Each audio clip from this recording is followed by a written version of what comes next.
Welcome, everybody. Welcome to the Commonwealth Club and our community discussion called We Will Not Be Erased. What is next? I'm John Zipperer, the club's Vice President of Media and Editorial, and I'm also the co-host of the Michelle Meow Show here at the club on Thursday at noons, so I hope you can come out and join us for some of those. I want to thank our partners in this program tonight, the Michelle Meow Show, the Office of Transgender Initiatives here in San Francisco, Compton's Transgender Cultural District, and the Transgender Law Center. And thanks to IDK Events for the wine. If this is your first time at the club, we've got question cards spread throughout the room. As they're talking and you think of questions, write them down. I'll kind of walk around every so often and collect them. Later on, we'll open up and we'll try to get as many of these questions asked as we can. We are live streaming this program, and we're also going to podcast it. So please turn off any cell phones, pagers, ex-husbands, any other noise-making devices, just so we don't have that interfering with the program. Now, I am pleased to hand off to my friend and colleague, Michelle Meow, and her panel. Michelle? Thank you all for joining us tonight. I'll be honest with you, it feels good to be with community, especially tonight, the eve before Election Day, and I just got a little bit of the jitterbugs, about it all, but it feels good to see some familiar faces and to be having a discussion about something that is incredibly important. I'm going to introduce everyone by name, but the first question is a little bit of a soft introduction before we begin the program. I'm Michelle Meow, the host of the Michelle Meow Show. It's your A through Z, covering the LGBT, LMNOP, and everyone in between. Our panelists tonight are amazing, courageous leaders, iconic and do great, amazing things in our community. First, we have Honey Mahogany, who's the executive director of Compton's Transgender Cultural District. We also have Chris Hayashi, who's the executive director of the Transgender Law Center. And we have Claire Farley, who's the executive director of the Department or Office of Transgender Initiatives for San Francisco. And so we'll begin with Honey. If you could share with us some of your accomplishments, highlights of your contribution to our community, just to give us a little context of your work. Sure. Well, first, I grew up here in San Francisco, so I feel very rooted here just as a place. I studied social work and got my MSW at UC Berkeley, and from then basically worked for 5 years at the Contra Costa County Rainbow Community Center, which was the LGBT center for that area. And more recently, I helped establish the Compton's Transgender Cultural District along with TGIJP, St. James Infirmary, the Q Foundation, and many really amazing individuals from the Tenderloin and greater San Francisco area. I'm also one of the owners of the Stud, part of the Stud Collective.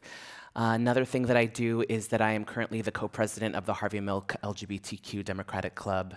And I am also, I guess, a sitting member of the San Francisco County Central Committee. San Francisco Democratic County Central Committee. It's a long name. But it basically means that I'm a representative for the San Francisco Democratic Party. And also, a lot of people know me from RuPaul's Drag Race, which is a little show that I did 5-6 years ago now. Seems like a lifetime ago. Chris. Yeah, it's really good to be here with folks tonight. My name's Chris Hayashi. I'm the executive director of the Transgender Law Center. We are the largest national trans-led organization in the country. We're headquartered here in Oakland, California, but we also have 2 other offices, one in New York City and the other, which is in Atlanta, Georgia, in partnership with Southerners on New Ground, which is over 20 years old Southern regional LGBT organization. We started here in the Bay Area as a California-focused organization, and then we, over the last 5 to 10 years, have expanded to be national. So we move a range of community-driven strategies that are rooted in our commitment to litigation and our legal work, as well as our commitment to racial justice, to basically keep trans and gender nonconforming people alive, thriving, and fighting for our liberation. So I've been at the Transgender Law Center for about 5 years, and before that I was co-director for about 10 years at the Audre Lorde Project out of New York City, which is a LGBT people of color organizing center. And then before that, I was actually doing some youth of color-led organizing here in the Bay Area back in the time of like Prop 187, Prop 21, and all of that. So super happy to be here with folks tonight. Hi, Claire. everyone. My name's Claire Farley. I'm the director of the Office of Trans Initiatives. And I was laughing backstage because I feel like I should be doing more of a musical number with this mic. But my work is really centered around really helping San Francisco residents and visitors thrive. You know, in the policy area that we focus on, we really are looking at implementation. So oftentimes we have really strong state policies and city policies, but our team really works behind the scenes to make sure those are implemented. And then I also advise the mayor's office to make sure that not only are we making sure that city departments are inclusive of the community, but that we're on the forefront of where we should be and really being a model for the rest of the country. My work started here in San Francisco as the Economic Development Director for the LGBT Center for 10 years, and really working to help people get connected to jobs and housing and small business development. And so I think working for the city, I kind of was used to kind of asking for money, and now I get to give money, which is always a better thing to be able to do. And San Francisco has about 2.5 million in trans grants that we give every year. So I'm just really excited to be here, and thank you. I feel like we've run out of Wikipedia space on bios. Put your bios up there and you talk about all the things you've done. I mean, I think it's early, but please, a round of applause for our amazing panelists. Yeah.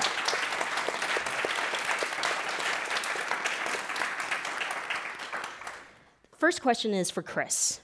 So let's start with that leaked memo and what it actually means. I think for many of us, we're scared, we're afraid. The language itself and the headlines that we've read sounds very scary. The Department of Health and Human Services has leaked a memo in which it's trying to spearhead efforts to establish a legalized definition of sex under Title IX.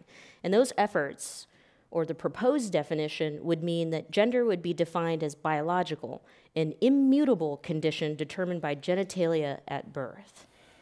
Transgender Law Center has taken on many cases involving gender and sex. From your perspective, Chris, tell us, what do you think this all means? Yeah, absolutely. So to start, I mean, basically what the Trump administration is trying to do is define gender so narrowly that it basically eliminates the existence of transgender people, right? I think what is important to know, though, in saying that is that that definition flies in the face of state and city laws and policies, including here in San Francisco, including in the state of California, all across the country, right? It also flies in the face of so many court decisions that have made it clear that transgender people are protected from discrimination under Title VII, so from employment discrimination, under Title IX, so that transgender students are protected.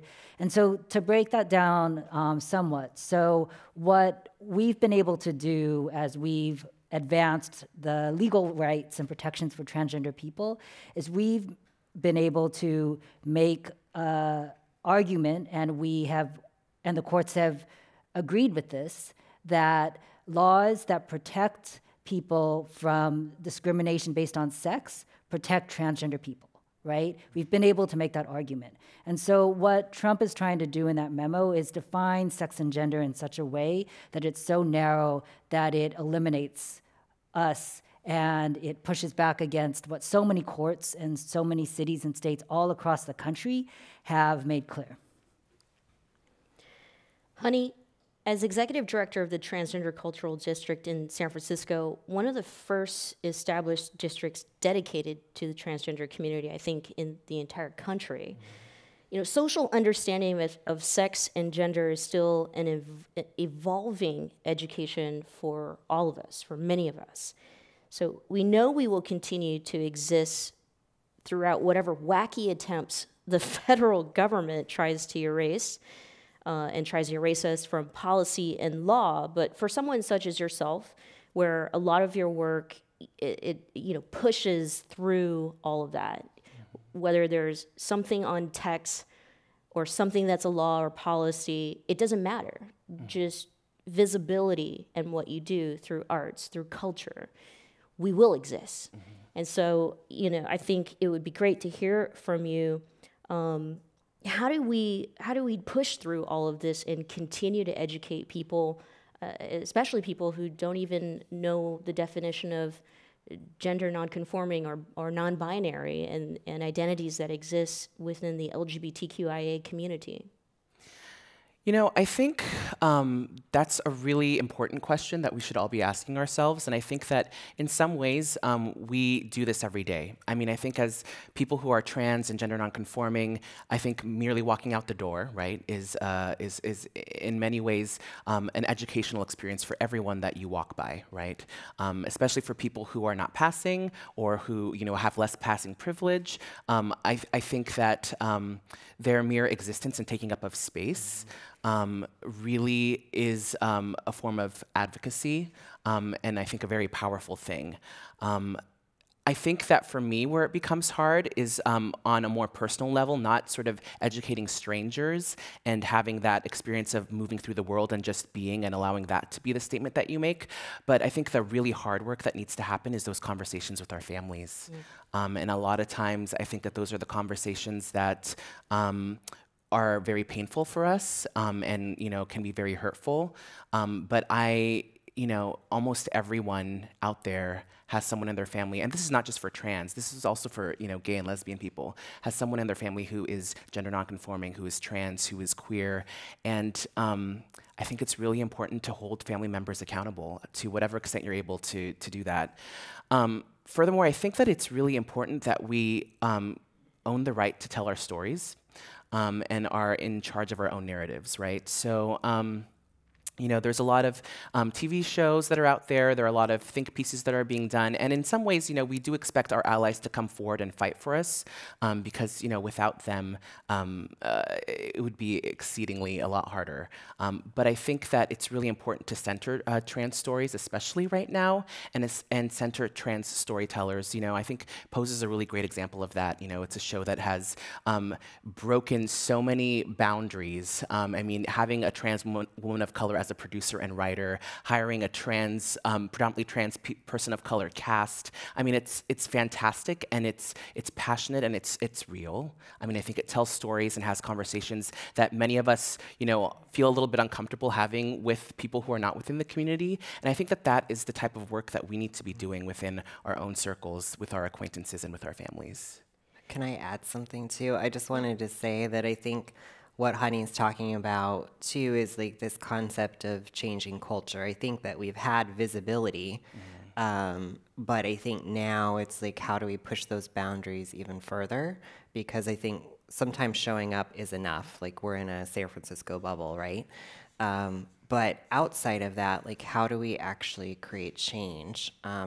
One recommendation that I heard, and I added it in my editorial that I posted this week, was for cis folks to contact 3 of your friends and, talk about trans experience, talk about trans people, and really thinking about it as like, oftentimes we're the ones doing the work. So how can allies actually really step in and be a part of that conversation? Thank you for the addition, because it's a great segue to my question for you, Claire. We started the evening in addressing this leaked memo, and it's scary when you think about the power of the federal government and these people in positions of such leadership. And it's sad that we're here tonight and we put leadership in air quotes today, because no need to explain. Yeah.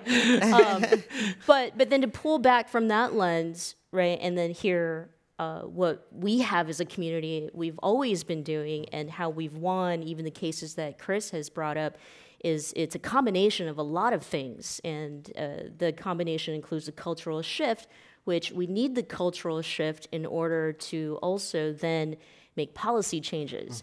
And policy changes can happen on a local level where you can be protected. And so my question to you, Claire, is talking specifically about San Francisco. So while this administration may try to limit or erase federal protections for transgender Americans, it doesn't mean that local governments have not established their own policies for protections. So share with us how San Francisco, the city, is already a leader in this, and tell us how we can be an example for many local governments across the country.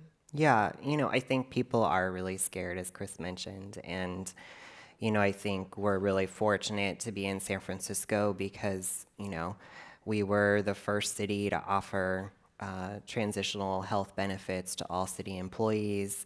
We have really comprehensive policies around public accommodations, which protects trans and non-binary folks, or anyone that doesn't meet kind of a stereotypical expression of gender in accessing restaurants or bathrooms. We also have really worked to not only make sure that San Francisco has good policies, but we actually, part of the work of my office is we track legislation of other states. So if they pass legislation that allows for discrimination against the community, we add them to our travel ban and ban of contracting. And oftentimes these contracts are billions of dollars. It's infrastructure, it's cell phone towers, et cetera. So there is a huge impact when a state allows to discriminate. If we look at North Carolina, for instance, which passed legislation to, basically require someone to show their birth certificate to use the bathroom. So, San Francisco will continue to not only kind of pioneer policy locally, but we will hold other states accountable that think that they can discriminate and then use our taxpayer money. It's just not going to happen. But I do want to say, too, because I think so many folks are afraid, is, there's been a lot of conversation around registries and, lots of other thoughts around how we might be kind of taking further steps backward. I think the Trump administration is using this as a fear tactic. So I think, if we look back at our history, as Honey mentioned, of Compton's cafeteria riot, or all the different moments where our community had to show resiliency, it wasn't out of fear. It was us standing up and being a community and really making sure that we support each other, we love each other. And I think that's why events like this are so important, and the work that everyone's doing is so important, that we can't let this fear hold us back. Thank you for that. So Chris and Claire alluded to this. I mean, we've been talking about it, but we've been here before. We continue to be in spaces in which we're discriminated against, but maybe in a different way. I mean, I'm not sure if the federal government has ever established any legal language discriminating against gender rights or defining sex in this way. It's very specific and narrow, as you had mentioned before.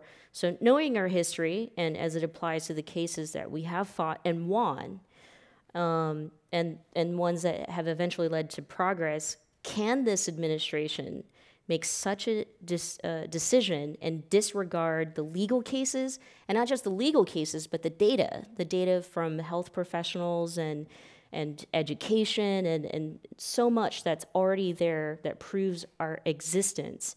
Can they ignore all of that? And if the answer is yes, what is our response in a legal way? Yeah, that's a great question. And so, I'll just start out by saying it's pretty clear that Trump thinks he can say and do whatever he wants, right? However, that doesn't make it a reality, right? Trump on his own cannot unilaterally change law. He just can't, right? And even if things go really poorly tomorrow with the election, which, fingers crossed, hopefully we will be in a better place after tomorrow. Amazing work happening all across the country, right? Including here in California and in the Bay Area. Even if things go badly tomorrow and there are attempts to roll back civil rights protections. Like, Trump and Congress, they cannot on their own change the Constitution, right? So there are limits. While Trump may believe that he can do whatever he wants, there are limits to what he can actually do, right? And, you know, it is important that there's a reality that the Supreme Court is also shifting, right? With Gorsuch, with Kavanaugh, we are moving into a dangerous place as far as the Supreme Court and the law.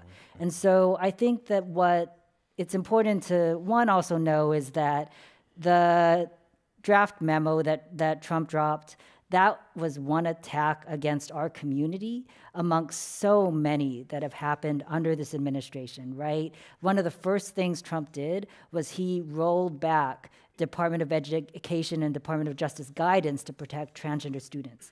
At the Transgender Law Center, we have like a multi-page document where we are keeping track of everything that his administration is doing to roll back our rights and protections, and the ways in which our community intersects and is part of so many others, right? We've seen the ways in which he is attacking so many vulnerable communities, from immigrants to trans folks, to women, to people with disabilities, to Muslims, to young people. Like, he is clearly running on such a platform of hate and intolerance. And we have seen the ways in which, you know, even here in the Bay Area, even here in California, where we have had so many wins and made so much progress, we've seen the ways in which the hatred and violence against our community and against so many other communities has increased. So one thing that I think is important that we think about a lot at the Transgender Law Center is that, you know, if Trump drops that memo tomorrow officially, we absolutely will sue him, along with so many other people. However, as other folks have spoken about, like, that is one strategy, and we need to be moving multiple strategies at this moment in order to make sure that we're keeping all of us alive and thriving through this really challenging moment. And so I really think about our elders. I think about folks like Miss Major. I think about folks like Marsha P. Johnson, who have come before us, and their incredible resilience and power and strength, and the ways in which we have always had to rely on each other and to rely on our communities in order to keep each other safe. And there's ways in which here in California and the Bay Area, it is just real. We have more access to resources. We have more access to infrastructure and services than in other parts of the country. So I also think it's important for us here to think about what are ways that we can keep each other safe here, but also support and resource folks in other parts of the country who have had less access to resources and infrastructure than we have here. And I think one example of that, you know, that Chris is talking about is, you know, if you have capacity, you know, volunteer with Trans Lifeline, you know, their call volume tripled after the memo was leaked. So I think that there are ways to get involved, you know, whether it's telling your story or, you know, volunteering. But I do agree that, you know, the work we do here on the ground is important, but how can we get involved in supporting broader work? Yeah. And I think it also goes towards acknowledging whatever privilege that we actually hold or have and using that for the benefit of our community, right? You know, I think all of us face multiple assaults from multiple different fronts, and yet all of us also hold a certain level of privilege. You know, speaking for myself, I know that I have been given a platform to a certain extent because of RuPaul's Drag Race. I know that I've been lucky enough to be able to access, you know, education. And so using those skills that I have and using that privilege that I've been afforded to really fight for my community is I think something that really has shaped the way that I look at the world and the activism that I do. And I think that we can all do that kind of work in our own way.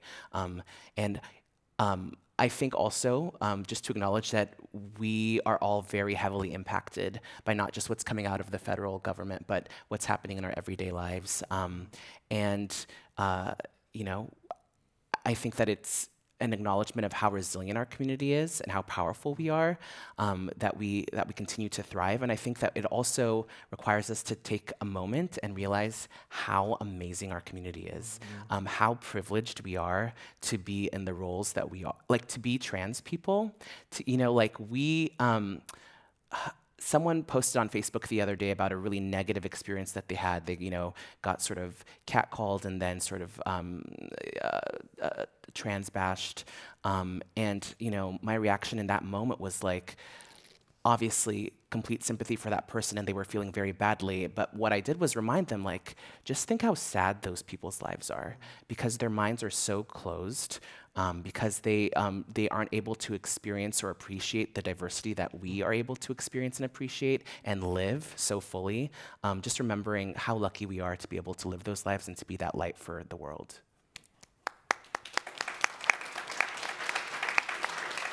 And if I could just add one more thing on this point too. I also think that it's, you know, when the memo dropped, I think for many trans folks and gender nonconforming folks all across the country, it was definitely very scary and in a lot of ways a wake-up call. And I just think it's also important to really ground in that for some members of our community, for trans immigrants, for Black and brown trans folks, that those attacks had been happening and have been happening. You know, we always talk about the high rates of murder that our communities face, and it's the majority are Black trans women. So I also think it's important to just hold that for particular members of our community who are most vulnerable and targeted, that the fear that we all felt when that memo dropped was on top of so much violence and harassment and fear that folks were already holding. And so I also think about being here in the Bay Area, the organizations that we have that are really holding some of the most vulnerable and targeted communities. So I think of Ella Power Trans Latina out of the Mission. I think about TGIJP, Transgender Intersex Justice Project, working with primarily Black trans women who are incarcerated. And I also think it's important for us in the Bay and here in California to think about how we can, in addition to supporting folks in other regions, but also look here at who are the groups who are working with and supporting the leadership of some of the most vulnerable and targeted. And I know all those groups are needing all the resources they can get, particularly in this moment. I do have to admit, I feel 2 feet taller just, you know, sitting, listening to the amount of courage that everyone has. And then I don't know about you, but I love it when Chris Hayashi says, "We're going to sue him." Yeah.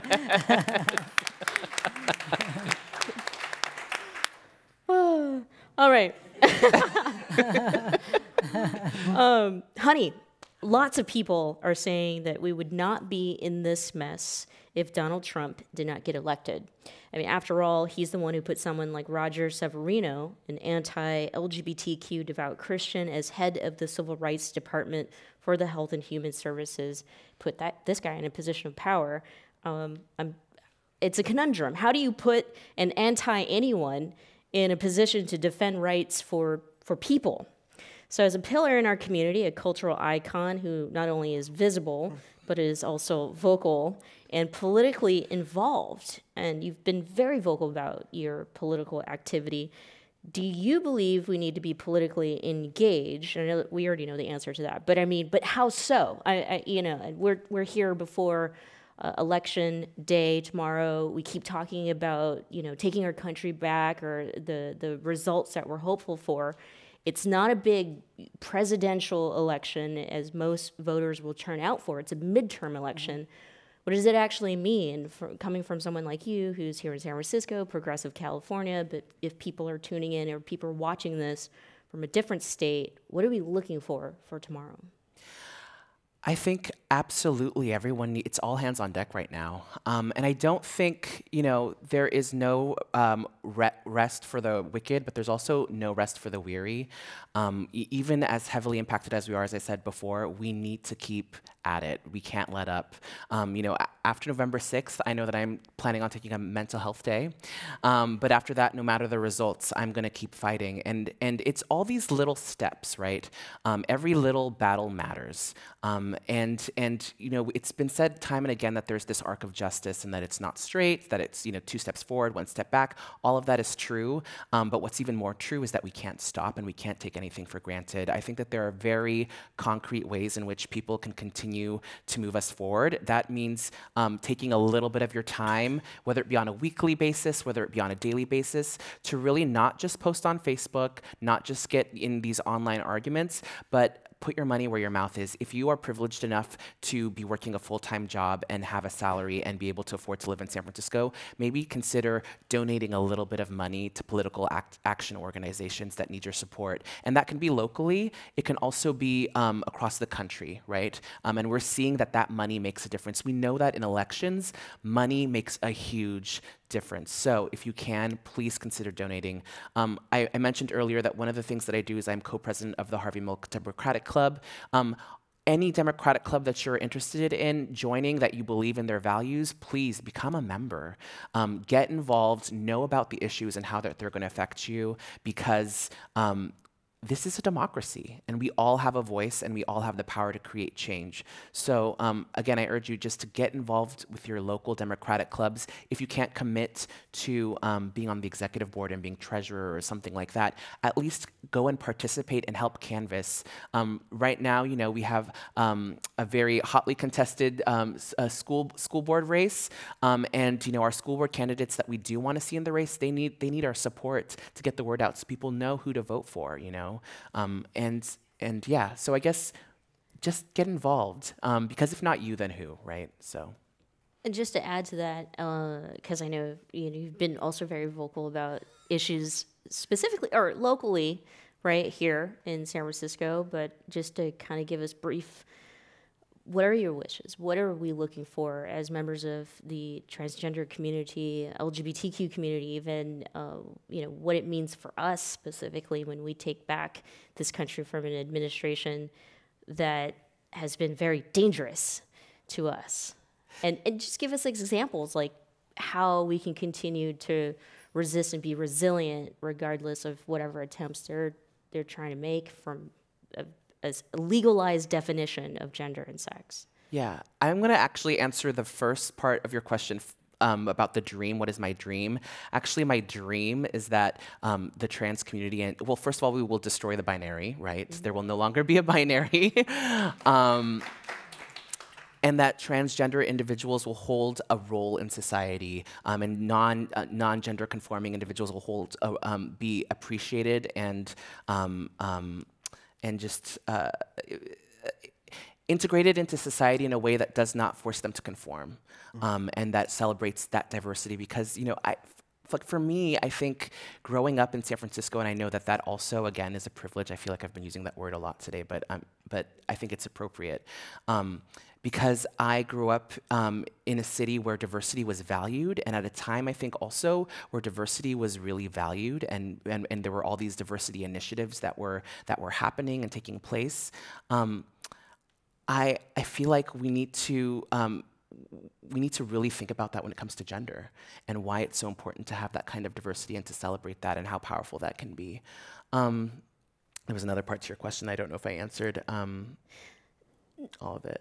Well, I mean, I was talking about just we keep mentioning take our country back. And right. I think for a lot of us, we're not even just talking about our local politics, but we're paying attention finally to even politics in other states. I think in general, we would like to see, you know, the House flip. We would like to see, let's just put it out there, more blue.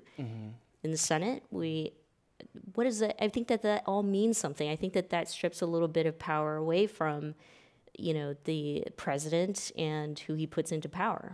Yeah, I mean, I think we definitely all have to go out and vote Democrat, because we know that the Republican Party is not going to hold the president accountable. We know that if we continue to allow Republicans to take control and to be in power, that the Supreme Court is just going to get more and more conservative and undo a lot of the work that we have done over the last, 50 years. And also, we have to remember that Democrats, as great as we are, have not always been the friends of our community and also need to be held accountable. So I think, again, once I believe, I'm going to put it out in the universe, once this blue wave happens and we get Democrats in office, we need to hold those Democrats accountable. And that means, again, getting politically involved, showing up to public calls, writing letters, getting on the phone. We don't have the luxury anymore of just sitting back and doing nothing. We must act. And so I think it's a call for all of us to step up to the plate, even as we are functioning at our capacity or over capacity for some of us, and do more. Well, I think one thing, too, I wanted to add is that I don't even remember the number, but there's the huge percentage of LGBT folks running for public office, which I think is amazing. You know, we saw during the last election, I think it was like over 7 or 8 trans people who were elected in public office. So I think that there's plenty of opportunity for folks to get civically engaged here locally, whether it's joining our Trans Advisory Council through the mayor's office, joining a commission. We still have yet to have a trans person be elected into public office in San Francisco, which, you know, I think that's surprising. So I think that there's so much more to do locally, but I agree, like, if we are able to make the shift more nationally, I think we'll also look at things like, could we have a federal protection, which, you know, ENDA has been something that we've all been fighting for a long time. So there's no reason why there shouldn't be protections, you know, even outside of Title VII that are clear and distinct, and that, you know, doesn't allow for anyone to discriminate, regardless of whether it's a cake shop or all these other excuses we hear. So I think policy is one thing, and then I think the accountability piece that Honey mentioned is really important. You know, we are constituents, we are voters, so we need to make sure to remind the people who are in office of the work, but we also have to have a seat at the table. So we need more of us in city government. We need more of us at the table so that we can show up as our full authentic selves and not have to mask who we are. And I can tell you most of the time when I'm in these city spaces, I'm primarily with cis white men. And none of them or most of them haven't worked with someone as young as me who's trans. They aren't used to a woman director. And so I think we can't let those moments create self-doubt in ourselves, because we're all going to be in places where we have to challenge that. And so I would just encourage us to continue to push those boundaries and recognize that their problem isn't us. You know, we have to continue to show up authentic and just get the work done. Both of what you said is a great segue to my last question before we open it up to our audience for questions. After all, in the title, it says it's a community discussion. Where do we go from here? So we were looking to you for these questions and comments. And so you've got these cards on your seat, and if you could write your questions there for our panelists, John will come and collect them. He's going to ask the question. So the last question before we go to Q&A really has a lot to do with accountability. And thank you, Claire, for mentioning ENDA, or a very inclusive bill for federal protections for all of us in the LGBTQ community. We've been working on it for a really long time. And my personal opinion in studying, you know, the efforts to do so is seeing that even some of our Democratic leaders or progressive leaders drop the ball when it comes to taking the risk, well, I'm going to say it's in their mind, it's a risk, and whatever that means, money in their pockets or losing their constituents or whatnot, but not having the courage to really go there and stick up for a bill like this. So the last question is about elected officials, leaders, people in our community, people in our movement and our fight who have stood on campaigns that say they're for transgender rights, but when we get to even an issue like access to bathrooms, we see that it becomes extremely controversial, and all of a sudden the narrative has been stolen. The argument's now focused on something where our leaders get trapped and they don't know how to get out of it, and then we lose that kind of support. we'll start with Claire, because I think that we have some very clear elected officials and leaders who have stood on a platform to talk about their absolute support for the transgender community. How do we actually hold them accountable? How do we actually get them to cross that line and take the risk to really support us and fight for what we need? Yeah, I think we have to really start looking at the actions, right? So I think trust building, collaboration, community efforts is really about doing the work day in and day out. It can't just be lip service. It can't just be, talking points. And so, I think one example you gave was the bathroom piece, is that we have so much great policy, but how's it being implemented? So this last week with my team, we went and scouted all city buildings, or not all, but a percentage, and really looked at how is the all-gender bathroom bill being implemented, which passed 2 years ago. And then through that surveying, we're able to work with the real estate department. We're able to work with the board of supervisors to say, here's the modifications that still need to happen to make sure that public accommodations are safe. Because either A, the signage isn't being changed, or it's only happening with new construction. So I think it takes that kind of A to Z perspective of like, okay, well, if you just take someone at their word, and we don't actually walk it through and see, okay, let's go look at the physical space. Let's go look at what actually the campaign dollars is going towards. Let's see what new initiatives and programs they're moving forward.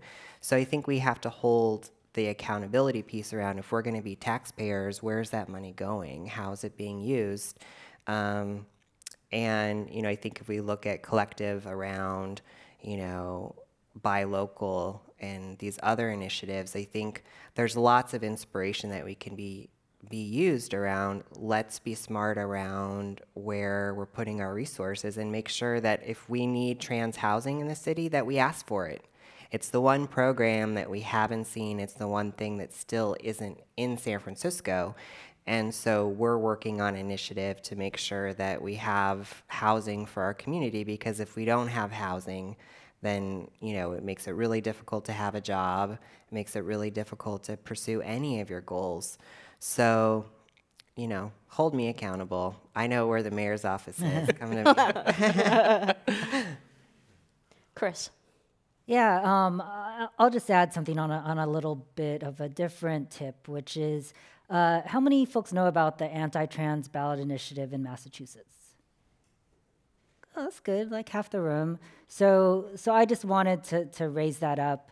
Folks may know there have been attempts over the last couple years in different states, including here in California, actually, to put anti-trans ballot initiatives to a public vote, right? And we have, for the most part, been successful in stopping that. However, in Massachusetts, tomorrow, really for the first time ever, our rights are going to be put to a public vote. And so this is really important, because we know, and we can look back to what happened with the gay marriage struggle and movement, we know that if they are successful in passing an anti-trans ballot initiative in Massachusetts, that we will see this all over the country, right? And this is on top of all of the attacks we are already facing. So just a plug, if you know people in Massachusetts, the vote is a yes vote, yes on 3. If you are on Facebook, social media in any way, please push that out. There's still, a good 24 hours for people to make the right vote, and it is bigger than just Massachusetts. It's really about all of us. Same question. Same question. How do we hold them accountable? Yes, I didn't say any names, but there have been lots of people in our what we call our community, but I think our political community in which we've dropped the ball, and not to mention, but I mean, this administration, this president trying to roll back. There was once upon a time in which we had people on our side who were leaders and didn't pass federal protections or extended it to the point where rolling back is is impossible. So how do we hold everybody accountable in this way? I mean, I think in some ways, many people are really being held accountable in the Democratic Party. We are definitely seeing people rejecting this idea of corporate Democrats and going for more grassroots organizing, people who are organizing from the grassroots and not taking big money. I think voting people out of office is the way that we hold publicly elected officials accountable. Out organizing people is the way that we hold public officials accountable. And also raising money and putting money behind candidates that we believe in. So, you know, again, it just really all goes back to getting involved. And I think one really great way of, you know, our community is so great at actually doing this work. We've done it for a very long time. We know how to do it. We know how to be loud. We know how to show up. You know, there are plenty on a local, I mean, come on, we do. So on a local level, we know we can show up to City Hall. Like if you're mad at someone at City Hall, show up to City Hall and stage a protest. Show up to— Call me first. And Claire is a great ally to have in doing all of that work. Or, you know, you can always show up to, if something's happening at the Board of Supervisors that you don't agree with, you are more than welcome to go and give public comment. You're more than welcome to write an op-ed piece. I mean, there's so many different ways in which we can hold people accountable. But I think the important thing is, again, doing something. I think one just quick thing too, I wanted to say, I've been hearing from a lot of folks that have felt like allies were not super responsive around this definition of gender leaked memo, and so I think that's just an opportunity, you know, stepping outside of politics is like, you know, if you are an ally and this does happen or we continue to see attacks on community, like reach out to your friends and family. Like, it's great to get a text, it's great to get a call, it's, you know, just how are you? You know, and as Chris mentioned, there's been attacks happening across our, you know, intersecting community. So don't just do it for your trans community, but across the board. So yeah, I just wanted to say that. It's like, let's take care of each other. And going back a little bit, sorry to keep butting in, but going back to what Claire was saying earlier, it's like we need to get more trans people elected into public office. I mean, here locally in San Francisco, I'm really proud to say that the San Francisco Democratic Party, after this all went down with the Trump administration, released a statement really reaffirming standing with the transgender community. And I think part of the reason that that happened, I mean, yes, of course, the Democratic Party is very progressive right now under the leadership of David Campos and has many LGB members. But I do think that because I was a member of that board, that allowed that, you know, statement to be released and passed. And I think similarly, as we have more people in positions of power in our local governments, in our federal governments, that allows us to really take center stage and have policies that will protect us, and also people working actively to prevent policies that would hurt us. Well, we know one answer to the question, what do we do next? Where do we go from here? We need more trans elected officials. Now we'll turn to John, who has questions. We have quite a few questions from our audience, both in the room and the people watching our live stream. I want to go to one that was submitted by a Facebook viewer. What are the precautions a trans woman of color can take to be safe while still being visible these days? Well, we'll have one of you answer, if that's okay, just so that we can roll through the questions. Only one person answering this question. It's really interesting for me. I mean, I will say just trust your instincts. Trust your instincts and believe in yourself, and know your limits and where you feel comfortable and safe. But honestly, there is, in some ways, this is a dark answer, but there is no like right or safe space, like safe way to move through the world that isn't that is going to protect us, right? I mean, we know this specifically with the Black community. You can be educated, you can be, you know, a stand-up citizen, you can be, you know, a saint, and you can still get shot by police. So like, there's all these different ways in which we try and be perfect and reduce, quote unquote, reduce our risk of coming to harm. But the fact is that we live in a very racist society and a very anti-woman society and a very transphobic society. And so in some ways, I wish I had a better answer to say, you know, like these are the exact ways in which you keep yourself safe. But I think the way that we're going to keep our trans Black sisters safe is to change the culture that we live in. Okay. I have a question, I think, probably for Chris. Can the administration invalidate a request to update federal ID documents or invalidate existing docs that show a different gender than was assigned at birth? I mean, I think that I would probably need to know a little bit more about the specifics of the situation. And I also forgot to preface this by saying that I'm not a lawyer. I work with a lot of lawyers, but I personally myself am not a lawyer. So I would encourage that person to actually just reach out to TLC. We have a helpline. Just go to our website and submit the specifics of that question. And we have a whole team, actually, of pro bono lawyers who can help out. So. Okay. Yeah. For any of you, what should Bay Area corporations do? What would you like to see them do? What would be the most effective thing for them to do right now? Well, I think, obviously we saw kind of the letter of support that came out from tech and a lot of, larger national employers.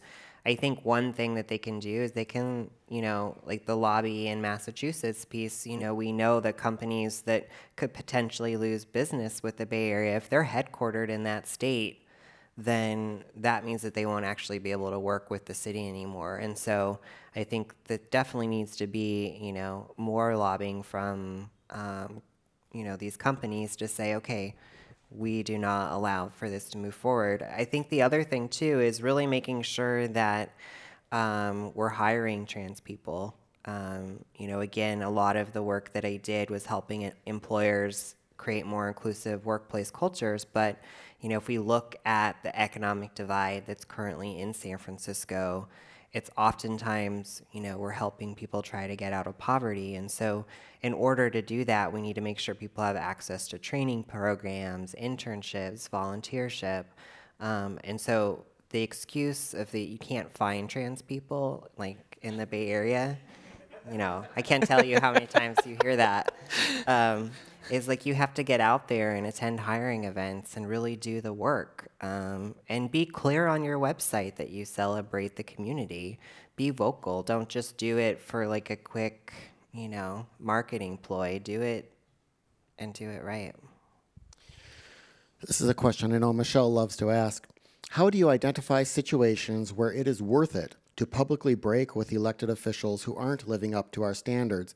And I would maybe put an angle on that, or a factor in that of they might be with you on so many other things, but right now on trans rights, they're not stepping up to. So how do you make that calculation, or what should you do on it? Oh, we don't know in San Francisco. Honey. Well, I do think politics, unfortunately, is not straightforward. I think that, you do have to sometimes work with politicians you don't always like, but I think that there are certain lines that need to be drawn, and I think that, supporting a politician who supports other candidates that have a proven record of being, transphobic or homophobic or racist or any of these things, I think is a line that we should not allow any politician to cross. And if that politician does cross that line, I think that, it's time for them to go. And so we need to, again, continue holding these people accountable. But I think that there is a very clear line where, you can no longer continue to support a candidate. What skill sets or experience can a young trans person cultivate to be of greatest service to our community, both immediately and looking forward to the future? Well, I think being yourself is probably the best skill set, and learning from the people around you, whether it's Honey or Janet Mock or other people that you see in the world that you can feel inspired by. I know something from my own kind of accomplishment as being a queer kid in Montana. I was like, one day I want to move to San Francisco and make sure that there's more housing for LGBT people. And, now I'm kind of doing that to a certain degree, or it's still a goal. So I think setting a goal and, whether it feels too big or impossible, I think that can really help continue to push you forward. And if I can also just add around that, I will say that there are so many trans young people all across the country who are leading the fight for our communities, for our rights and justice. And there are amazing organizations like the GSA Network, which is a national organization, but based here. We actually have a partnership with them for a project called Truth, which is led by trans and gender nonconforming young people all over the country. So I would also say to connect into the very large network of trans youth leaders who are fighting back right now. A couple questions about how these laws affect, or these proposed rules changes would affect immigrants. And so trans immigrants, what support do they have? Are they getting the networking and connections that maybe people born here or naturalized citizens would get being plugged into some of your organizations?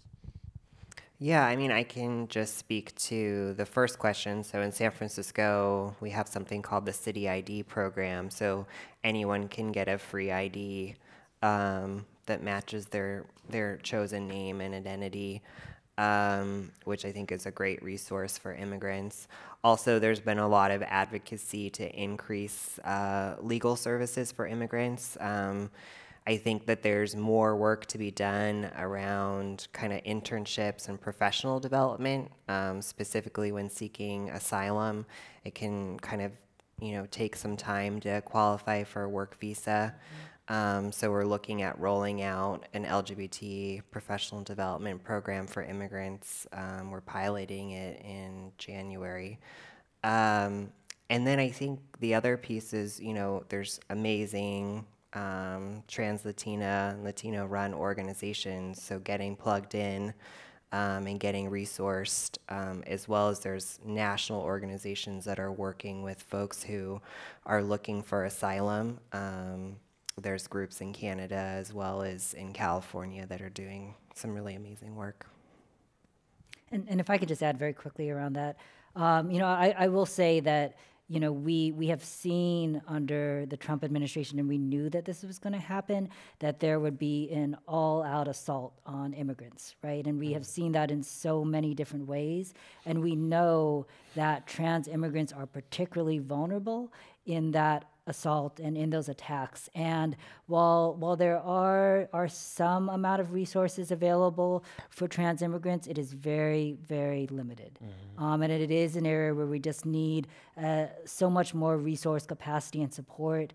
We need more lawyers, immigration lawyers who know how and are willing to work with trans immigrants. It is a very critical situation, and one that I think also just needs more visibility within our community as a priority issue. We're getting very short on time, but maybe just a couple more quickly.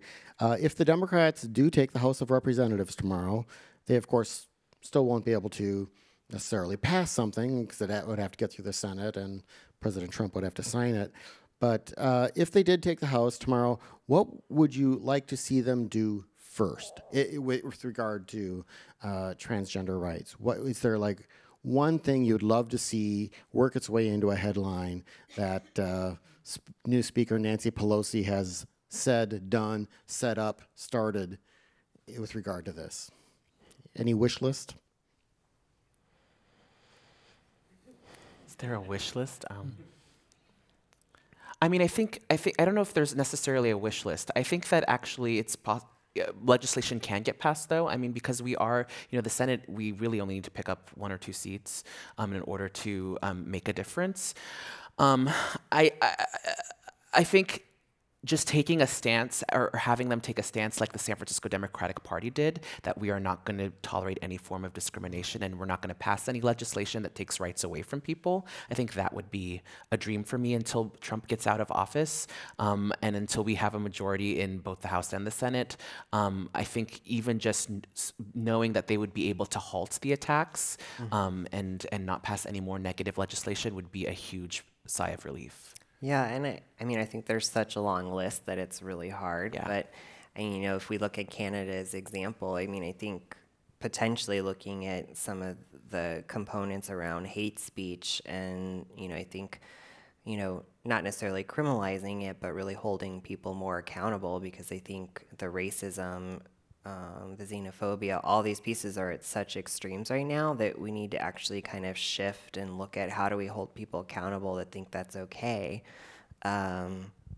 So, I think that would be one piece that I would look at is like, how do we actually start making sure that people are aware that the words that they say and the things they write online matter. Can we also just get rid of Brett Kavanaugh and Clarence Thomas at the same time? Like, just get rid of them. I don't know. I think there's something in Wikipedia about being able to impeach. A Supreme Court judge? Yes. Yeah, let's do that. Yes. One last question. One last question. Okay, one last question, and we'll turn it back to Michelle. Someone asks about, besides who you're voting for for San Francisco School Board, what are the plans for improving school climates for trans and non-binary children? Yeah, well, I live in Alameda, so I'm not voting for San Francisco School Board. But I think what we are doing, I've been working really closely with the GSA network, as well as the local LGBT program that's through SF Unified, to assure that there's training across the schools to make sure that parents of gender nonconforming youth and trans youth feel supported. Recently worked with the family to make sure that the principal and the bathroom was accessible. So we're looking at making sure that that's implemented across all schools as well, that there's all gender restrooms. But I do think one thing that we need to continue to work on, even in the Bay Area, since I think our young people are our future, is how are we getting involved in kind of sharing stories and making sure that we're addressing, both LGBT education and health classes, which, pass statewide and it has been kind of slow to roll out. And then also how are we addressing the bullying and the violence, because we're still seeing a lot of young folks who, are depressed and suicidal. So what are we doing to actually make sure that we're supporting and giving those youth and family as much support as we can? And I think it does start at the home, but I think that the schools also need to be responsible as well. Well, we are right at 7:30 at the end, but I didn't want to end the program without at least giving our panelists a few seconds to wrap up and give us some message of hope, especially for those who are not in San Francisco. Through this talk, we're able to gather that San Francisco has a lot of resources and that we should be reaching out across, whether that's the bridge or to the other side of the state. We need to be reaching out to those who are even more vulnerable. So in 30 seconds, if you can give us messages or words of hope for our community in this country who might not be living in San Francisco. I'm just going to go back to what I said a little bit earlier, which is that we have so much power as a community, and we are so special and wonderful, and we need to remember that and continue to celebrate that. This current history of transphobia and exclusion is very recent. Throughout the centuries, different cultures have really celebrated us, and just remembering that we come from a very long legacy of greatness, and that we can carry that forward and make that happen again. Yeah, I'll just add to that. I mean, I just think, we have always existed. Like, Trump can say whatever he wants. And I'll just close with actually quoting Isa Noyola, who is Deputy Director at the Transgender Law Center. And she says, this administration is running on fear. And the way to fight fear is through hope. And the way to build hope is through building community. Mm.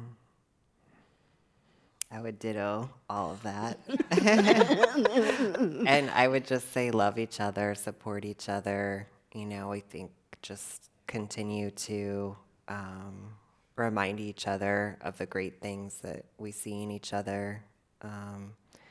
And when you have a hard day, don't give up. This is, there is a better tomorrow. Well, let's give a round of applause to all of our panelists.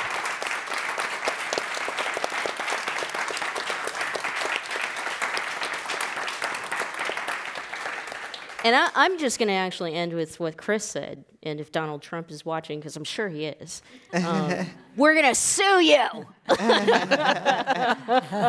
Thank you all. Thank you so much for joining us here tonight at the Commonwealth Club. Please support the organizations from the folks who are here today and what you've heard. Chris from Transgender Law Center, Honey Mahogany, and the Compton's Transgender Cultural District, and Claire from the, I always say department, that's just Mayor's way office. too sterile. It's the mayor's office, it's the... It's fine. It's a long title.